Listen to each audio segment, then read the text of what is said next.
Hi friends फैम्पेट kitchen हाउसे सकलके स्वागत जानिए आमी नंदिनी आज आपनादेर साथे शेयर करब पेঁপের चाटनी। माछे भाते बांगाली हलेও बांगालिर शेष पाते चाटनी किन्तु चाই चाই।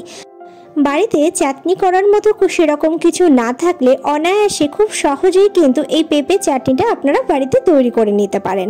আজকের এই রেসিপিটি শেষ পর্যন্ত দেখার অনুরোধ রইল। রেসিপিটি যদি ভালো লেগে থাকে আমার চ্যানেলকে সাবস্ক্রাইব করে আমার পাশে থাকার অনুরোধ রইল আপনাদের সকলের কাছে। আর পাশে থাকা বেল আইকনটি অনে সেট করে দেবেন যাতে নতুন কোনো রেসিপি আপডেট করলে তার নোটিফিকেশন সবার আগে আপনাদের কাছে পৌঁছে যায়। তাহলে চলুন দেরি না করে ঝটপট শুরু করে দেওয়া যাক আজকের রেসিপি পেঁপের চাটনি। এই পেঁপের চাটনি বানানোর জন্য আমি একটা বড় সাইজের পেঁপের হাফ পেঁপে কেটে নিয়েছি। এই হাফ পেঁপেটাকে ভালো করে খোসা ছাড়িয়ে আমি এরকম 4 টুকরো করে কেটে নিয়েছি। পেঁপের গায়ের খোসাটা কিন্তু একটু মোটা করেই ছাড়াতে হবে যাতে পেঁপের গায়ে কোনো সবুজ অংশ না থাকে। যদি সবুজ অংশ থেকে থাকে সেক্ষেত্রে কিন্তু পেঁপের চাটনিটা তিতো হয়ে যেতে পারে। আমি এই পেঁপেগুলোকে গ্রেটারের সাহায্যে এইভাবে গ্রেট করে কেটে নিয়েছি। আপনারা আপনাদের পছন্দ মতো শেপেও কিন্তু পাতলা পাতলা করে এই পেঁপেগুলোকে কেটে নিতে পারেন। আমি গ্রেট করে কেটে নিয়েছি। আমি যেহেতু চাটনিটা গ্রেট করে কেটেছি তাড়াতাড়ি হয়ে যাবে সেই কারণে, তো আপনারা আপনাদের সুবিধা মতো পেঁপেটাকে কেটে নিতে পারেন। কড়াইতে আমি পরিমাণ মতো জল দিয়ে দিয়েছি। জলটা বেশ ভালো করে ফুটে উঠলে আমি এর মধ্যে গ্রেট করে রাখা পেঁপেটাকে দিয়ে দিচ্ছি এবং পেঁপেটাকে ততক্ষণ পর্যন্ত ফুটতে দেবো যতক্ষণ না পেঁপেটা বেশ ভালোভাবে সেদ্ধ হয়ে যায়।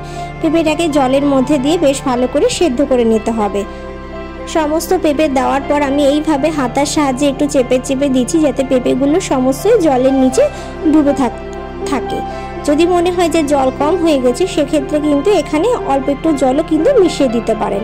ভালোভাবে মিশিয়ে নিয়ে এবার ঢাকা দিয়ে আমি পেঁপেটাকে সেদ্ধ হতে দেবো। যতক্ষণ না পেঁপেটা সেদ্ধ হয়ে যায় ততক্ষণ ঢাকা দিয়ে মিডিয়াম টু হাই ফ্লেমে আমি রান্নাটা করব।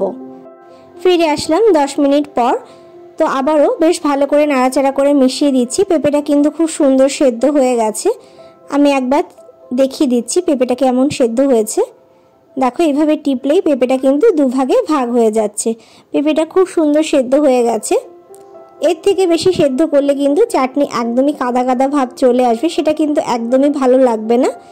তো সেই কারণে বেশ ভালো করে সেদ্ধ করে নিয়েছি। এর থেকে বেশি আর সেদ্ধ করব না। এবার পেঁপেটাকে জল ঝরিয়ে আমি স্ট্রেনারের উপর ঢেলে দেবো যাতে পেঁপের থেকে অতিরিক্ত জলটা বেরিয়ে যায়।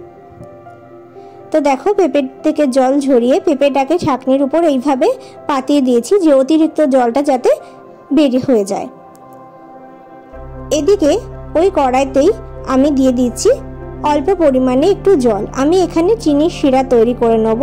খুব সহজেই কিন্তু এই পেঁপের চাটনিটা তৈরি করা যায় সামান্য কয়েকটি উপকরণ দিয়ে। বেশি উপকরণও কিন্তু লাগে না আর খুব তাড়াতাড়ি কিন্তু এই পেঁপের চাটনিটা তৈরি হয়ে যায়। আমি অল্প পরিমাণে জল দিয়েছি আর দিয়ে দিচ্ছি চিনি। মিষ্টিটা আপনার যে যেরকম খেতে পছন্দ করবেন সেই অনুযায়ী চিনিটা ব্যবহার করবেন। আমি এখানে হাফ পেঁপের জন্য উঁচু উঁচু 1 বাটি চিনি ব্যবহার করেছি। আর এখানে মোটামুটি আমি যে বাটি মেপে আমি চিনিটা দিয়েছি সেই বাটিরই 3 বাটি মতো জল আমি এখানে ব্যবহার করেছি। বেশ ভালোভাবে ফুটিয়ে নিয়েছি। চিনি সেটা হালকা একটু ঘন হলেই কিন্তু আমি সেদ্ধ করে রাখা পেঁপেটাকে, যেটা আমি জল ঝরিয়ে রেখেছিলাম, সেটাকে এইভাবে দিয়ে দিলাম। একদম বেশি যেন চিনির শিরাটা ঘন না হয়ে যায় সেদিকে কিন্তু অবশ্যই খেয়াল রাখতে হবে।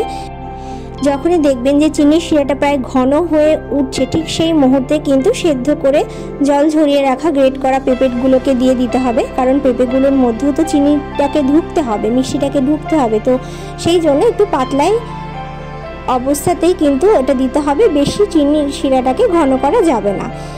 কাজু বাদাম আর কিশমিশটাকেও এই পর্যায়ে দিয়ে বেশ ভালো করে নাড়াচাড়া করে একটু ফুটতে দিতে হবে। আর এই ফোটার সময় এর মধ্যে দিতে হবে অল্প পরিমাণে একটুখানি লবণ। ভালো করে নাড়াচাড়া করে মিশিয়ে দেবো। তো দেখো বেশ ভালোভাবে ফুটে গেছে আর কালারটা কিন্তু অনেকটাই চেঞ্জ হয়ে গেছে। পেঁপেগুলোর মধ্যেও কিন্তু চিনিটা বেশ ভালোভাবে ঢুকে মিষ্টি হয়ে গেছে। আপনারা মুখে দিয়েও এই পর্যায়ে টেস্ট করে দেখে নিতে পারেন। তো এর থেকে বেশি আর টানাবো না। গ্যাসের ফ্লেমটাকে মিডিয়ামে রেখে আমি একটু বেদানা এর মধ্যে দিয়ে দিলাম। এটা পুরোপুরি অপশনাল, আমার কাছে ছিল তো সেই কারণে আমি এর মধ্যে দিয়ে দিয়েছি। আপনারা চাইলে নাও দিতে পারেন। গ্যাসের ফ্লেমটাকে অফ করে আমি একটুখানি এই পেঁপের চাটনিটাকে একটু রুম টেম্পারেচারে আসার জন্য ছেড়ে দেবো। গ্যাসের ফ্লেমটা কিন্তু আমি একদম অফ করে দিয়েছি। ফিরে আসলাম বেশ কিছুক্ষণ পর। পেঁপের যে চাটনিটা তৈরি হয়েছে সেটা কিন্তু প্রায় রুম টেম্পারে চলে এসছে, উষ্ণ গরম ভাব কিন্তু এখনও আছে। আমি এখন এর মধ্যে দিয়ে দেবো একটুখানি লেবুর রস।